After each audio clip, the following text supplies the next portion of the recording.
नमस्कार। RDA DJ college department of history की तरफ से आज बीए पार्ट 1 के विद्यार्थियों के लिए इंडस वैली सिविलाइजेशन पर एक वीडियो का निर्माण कर रहा हूँ। ये आपको एग्जाम के पॉइंट ऑफ व्यू से बहुत ही इम्पोर्टेंट साबित होगा, क्योंकि इस बार के एग्जाम के लिए ये topic Indus valley civilisation and town planning बहुत ही इम्पोर्टेंट है। इसे हिंदी में हम इस तरह से समझ सकते हैं, सिंधु घाटी सभ्यता और उसके नगर नियोजन के बारे में। तो सिंधु घाटी सभ्यता के बारे में पहले परिचय आप प्राप्त कर लें। सिंधु घाटी सभ्यता जो है वह सबसे पहले प्रकाश में आने की शुरुआत हुई 19वीं शताब्दी से। 19वीं शताब्दी से इसके प्रकाश में आने की शुरुआत हुई, लेकिन उस दरमियान इस पर विशेष ध्यान नहीं दिया गया। जब 1826 में चार्ल्स मैसन नाम के एक इंजीनियर ने इस ओर लोगों का ध्यान आकृष्ट कराया, लेकिन उस समय ये प्रकाश में नहीं आया। उसके बाद 1853 से 1856 में जब भारत में पहली बार रेलवे लाइन के निर्माण की शुरुआत हो रही थी, तो उस दरमियान इस पर काम जब तेजी से शुरू हुआ, तो उस समय दो ब्रदर्स थे जिन्हें ब्रंटन ब्रदर्स कहा जाता था। उन्होंने इस बात की जानकारी दी कि यहाँ पर जो रेलवे निर्माण हो रहा है, तो पास में एक बहुत बड़ा टीला है और हमें लगता है कि वो एक कोई आर्कोलॉजिकल साइट्स होगा पुराना। तो उन्होंने जाकर के ASI archaeological survey of India के चीफ कनिंघम को ये बात बताई। कनिंघम ने जाकर तो जब ये बात बताई, तो कनिंघम के साथ दिक्कत ये आई कि कनिंघम ये समझ नहीं पाए कि ये बहुत पुराना सिविलाइजेशन होगा। उनको लगा कि ये सिविलाइजेशन हार्डली 600 BC तक पुराना हो सकता है। इसी को हिस्ट्री में हम लोग पढ़ते हैं कनिंघम्स कंफ्यूजन के बारे में। कनिंघम्स कंफ्यूजन इसी को कहते हैं। ये कनिंघम्स कंफ्यूजन आप NCERT में पढ़ सकते हैं कि कनिंघम ने इंडस वैली सिविलाइजेशन को ना समझ करके इसे 600 BC तक समझा। बाद में इस पर और आगे काम होते गया, और जब जॉन मार्शल ASI के हेड बने, तब जाकर के यहाँ पे एक्सकेवेशन की शुरुआत विधिवत रूप से हुई। और उसी में 1921 और 1922 में 1921 और 1922 में हड़प्पा और मोहनजोदारो दो लोकेशन का एक्सकेवेशन हुआ। एक का शुरू करने वाले थे DR सहनी और दूसरे के थे RD बेनेट। इन दोनों ने मिलकर के एक्सकेवेशन का काम शुरू किया, और तब जाकर के ये इतना ओल्डेस्ट सिविलाइजेशन दुनिया के लोगों के बीच लाइट में आया, प्रकाश में आया। अब चूंकि हड़प्पा सिविलाइजेशन को सबसे पहले एक्सकेवेट किया गया, इसीलिए आजकल आप देखते होंगे कि सिंधु घाटी सभ्यता या इंडस वैली सिविलाइजेशन को एक नया नाम दिया जाता है, हड़प्पन सिविलाइजेशन का।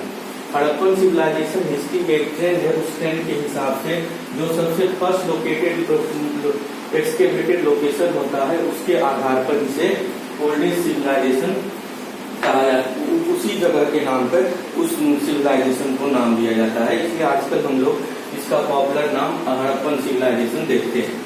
अब हमें यहाँ देखना है ये हड़प्पन सिविलाइजेशन की जो सबसे मुख्य विशेषता है, मेन फीचर्स है, वो है इसकी टाउन प्लानिंग।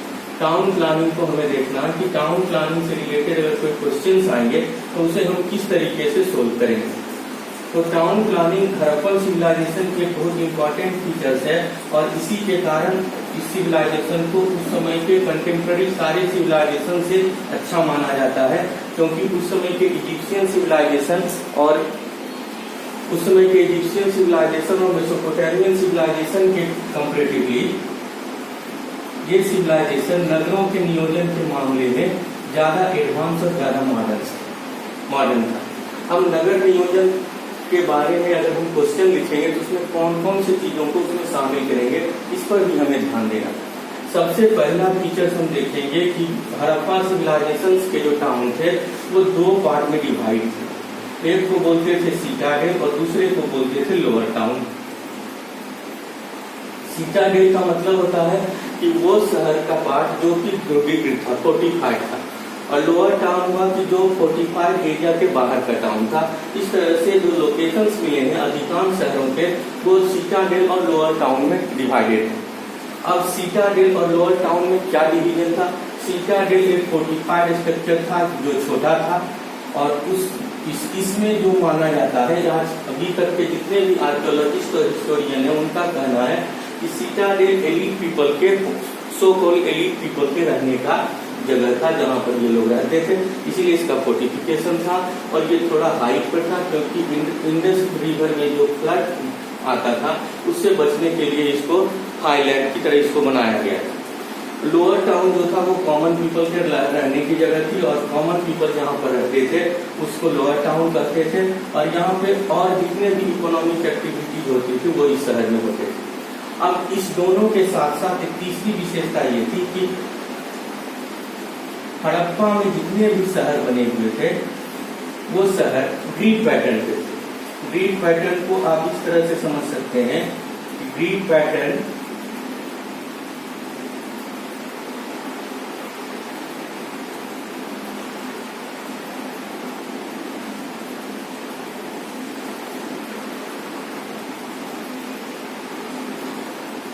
इस तरह से जो निर्माण होता है इसे ग्रिड पैटर्न बोलते हैं, और इसी तरह से शहरों में निर्माण हुआ था।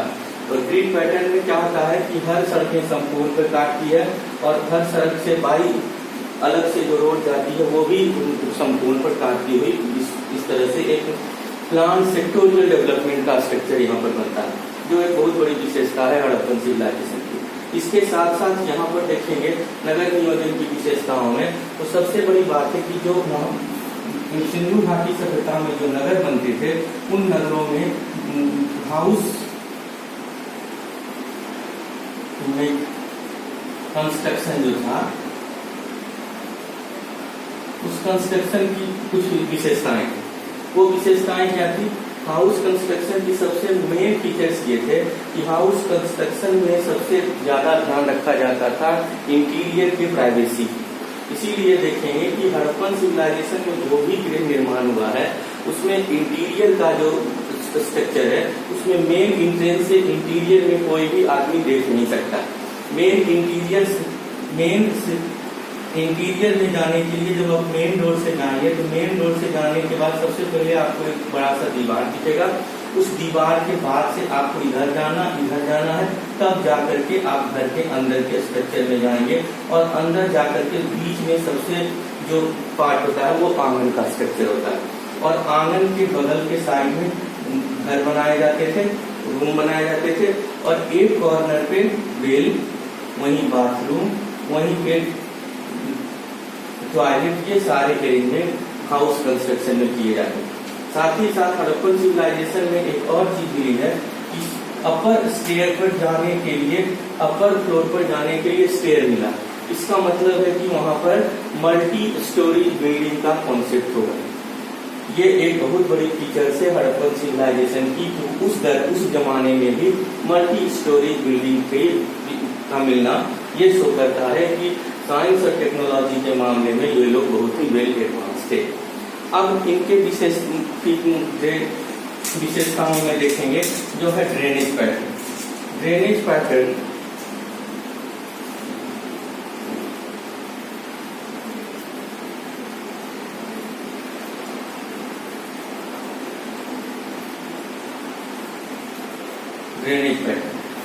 ड्रेनेज पैटर्न हड़प्पन सिविलाइजेशन की एक बहुत महत्वपूर्ण विशेषता है। ड्रेनेज पैटर्न सबसे बड़ी विशेषता इसकी ये है कि ये पैटर्न से जो घर है, हर घर के पानी को उससे निकाल करके मेन होल तक लाया जाता था, उसके बाद उसका निस्तारण शहर से बाहर किया जाता था। ये इसको आज अगर आप देखेंगे तो ये आज लगेगा कि जैसे स्मार्ट सिटी के कॉन्सेप्ट की तरह है, क्योंकि हमारे जो शहर है हिंदुस्तान के अधिकांश शहर, उन शहरों में यह देखा जाता है कि अधिकांश शहरों में ड्रेनेज पैटर्न बहुत ही पुअर स्ट्रक्चर्ड है, जिसके कारण बड़ी ही दिक्कत आती है। लेकिन हड़प्पा सिविलाइजेशन जो कि आज से 5000 ईयर्स ओल्ड सिविलाइजेशन था, वहाँ के ड्रेनेज पैटर्न को देखने से यह आइडिया लगता है कि ये आज के शहरों के ड्रेनेज सिस्टम से ज्यादा वेल एडवांस था, और वो इतना वेल एडवांस था कि सारे स्ट्रक्चर एक दूसरे से जुड़े हुए थे, और सब हर जगह जहाँ पे मेन स्ट्रक्चर से जोड़ा जाता था वहाँ एक मेन होल बना करके वहाँ से उसकी सफाई की व्यवस्था की जाती थी। ये एक बहुत बड़ी विशेषता थी हड़प्पा के ड्रेनेज पैटर्न। और यहीं पे एक और आप चीज देखेंगे कि वहां पर कई सारे स्ट्रक्चर्स में आपको ईंट मिलते हैं और वो ईंट आजकल की ईंटों की तरह 4:2:1 के रेशियो में, जो एक बहुत बड़ी विशेषता है। हमारे यहाँ के आज के जो ब्रिक्स होते हैं वो 4:2:1 के रेशियो में होते हैं। इसी तरह के ब्रिक्स हड़प्पन सिविलाइजेशन से मिले हैं। इससे पता चलता है कि बहुत ही आधुनिक तरीके से वहाँ पे ये निर्माण कार्य किया जाता था। अब हम आगे देखेंगे कि हड़प्पन सिविलाइजेशन के नगर नियोजन की विशेषताओं में और कौन कौन सी विशेषताएं हैं जिनको हम यहाँ पर इस क्वेश्चन के साथ इसको जोड़ करके हम लिख सकते हैं। तीसरी जो इसकी विशेषता, आगे की जो विशेषता है उसमें हम देखेंगे कि हड़प्पन सिविलाइजेशन की विशेषताओं में वाटर मैनेजमेंट सिस्टम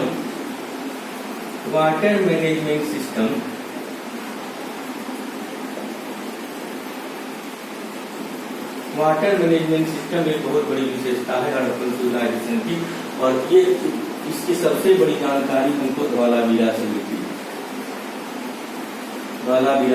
है।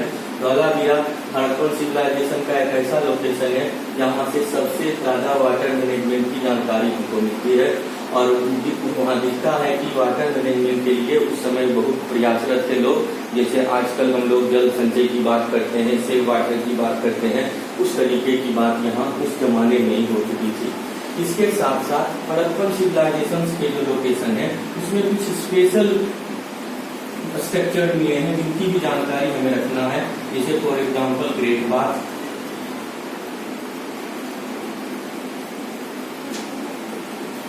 मोहनजोदारो लोकेशन से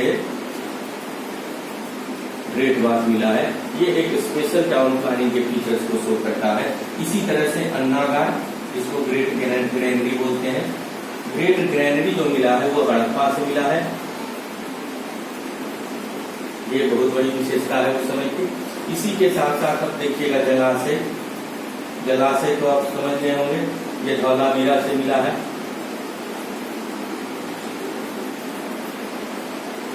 स्टेडियम, ये भी धौलावीरा से मिला है। R37 सेमेट्री कब्रिस्तान,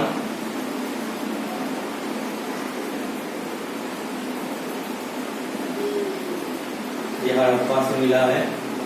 ये सारे लोकेशन भी उनके नगर नियोजन की विशेषताओं को बताते हैं, और ये बताते हैं कि ये बहुत ही well advance, well structured civilisation था। अब इसे क्वेश्चन के रूप में लिखेंगे, आप इसको नोट भी कर सकते हैं। ग्रेट बाथ मोहनजोदारो, अन्नागार हड़प्पा, जलाशय और स्टेडियम धौलावीरा से मिले हैं, और R37 कब्रिस्तान हड़प्पा से। अब हम यहाँ देखेंगे कि इसको एज ए क्वेश्चन फॉर्म में लिखेंगे तो किस तरीके से इसको हम क्वेश्चन फॉर्म में इसको लिखने की कोशिश करेंगे कि हड़प्पा सभ्यता के नगर नियोजन की विशेषताओं को लिखें। तो हम इसमें लिखने में ये ध्यान रखेंगे कि इसे किस तरीके से लिखा जाए। तो हम इसको इस तरह से लिखेंगे कि हड़प्पा सभ्यता का नगर नियोजन शहर 2 पार्ट में विभाजित है। दूरबीकृत शहर और निचला शहर। दूसरा हम लोग ध्यान देंगे सड़क निर्माण,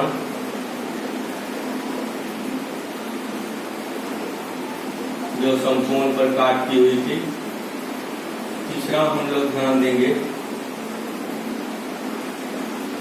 ग्रिड पैटर्न का। चौथी चीजें जो ध्यान में हमें रखनी है वो हमें रखना है ड्रेनेज सिस्टम,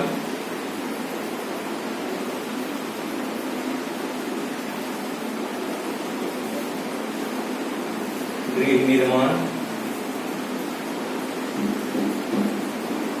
उसके अंदर प्राइवेसी, कुआं, बाथ, टॉयलेट, इन सबों को भी इसमें शामिल करना।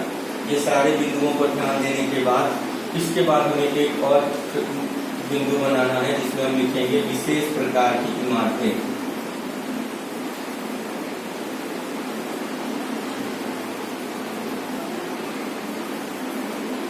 इन इमारतों में हम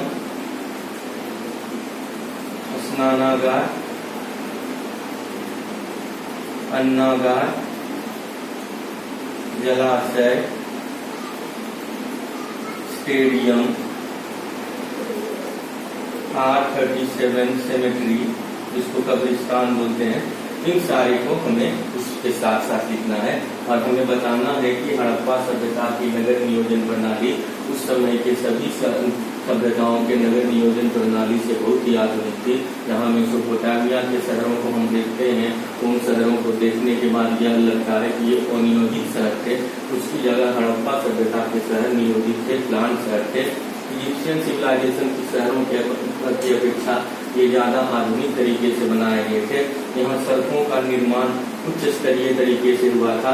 जिस तरह से आजकल हम शहरों को बसाने में सेक्टर बाय शहर को बसाते हैं, उस तरीके से वहाँ सड़क निर्माण कर शहर को बसाया गया था।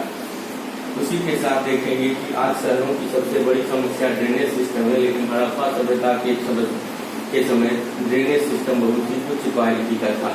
घरों में जिस तरह से आज हम प्राइवेसी का ध्यान रखते हैं, वैसे ही प्राइवेसी का ध्यान आज से 5000 ईयर्स से वो हड़प्पन सिविलाइजेशन के लोग रखते थे। अब इसको हमें नए कंटेक्स्ट से कहाँ जोड़ना है। नए कंटेक्स्ट से जोड़ने के लिए सबसे पहले हम लोग देखेंगे, जब हम वहाँ के वाटर मैनेजमेंट को देखेंगे तब हमको उसको जोड़ना है आज के डिजास्टर मैनेजमेंट से। कि डिजास्टर मैनेजमेंट जिस तरह से आज हमारे यहाँ एक मुख्य मुद्दा है, उसी तरह से हड़प्पन सिविलाइजेशन के लोग भी जल से जो आपात स्थिति आ जाती थी उससे निपटने के तौर तरीके जानते थे। जिस तरह से आज सैनिटेशन एक बहुत बड़ा मुद्दा है, उसको जोड़ करके हम ड्रेनेज सिस्टम से देख सकते हैं कि हड़प्पा सभ्यता के लोग ड्रेनेज सिस्टम पे बहुत ही ज्यादा फोकस करते थे। उसी तरह से अगर हम स्मार्ट सिटी के प्रोजेक्ट को देखेंगे तो उसमें इन सारे फीचर्स को जोड़ेंगे तो लगेगा कि जिस तरह से आज स्मार्ट सिटी के प्रोजेक्ट डेवलपमेंट किए जा रहे हैं और जो है उस तरह से आज से 5000 साल पहले हड़प्पा सभ्यता के लोग स्मार्ट सिटी के काम को आगे बढ़ा रहे हैं। इस तरह से इस नगर नियोजन वाले क्वेश्चन को आप लिख सकते हैं। ये विशेष रूप से BA पार्ट 1 के स्टूडेंट के लिए है और साथ ही साथ जो CBCS का MA सेमेस्टर 1 का पार्ट पेपर CC2 है एंशिएंट सिविलाइजेशन, उसमें जो हड़प्पन सिविलाइजेशन के फीचर्स हैं उसमें भी इसको हम लिखने में काम ला सकते हैं, ऑब्जेक्टिव में, शॉर्ट आंसर्स में और लॉन्ग में, इसको हम लिख सकते हैं। अब हम लोग कल एक नए वीडियो के साथ उपस्थित होंगे और वो वीडियो होगा अशोक के धम्म के बारे में, क्योंकि इस बार के एग्जाम के लिए BA पार्ट 1 के स्टूडेंट के लिए अशोका का धम्म ही एक महत्वपूर्ण क्वेश्चन है, जिसको हम कल जिस पर हम लोग डिस्कस करेंगे। धन्यवाद।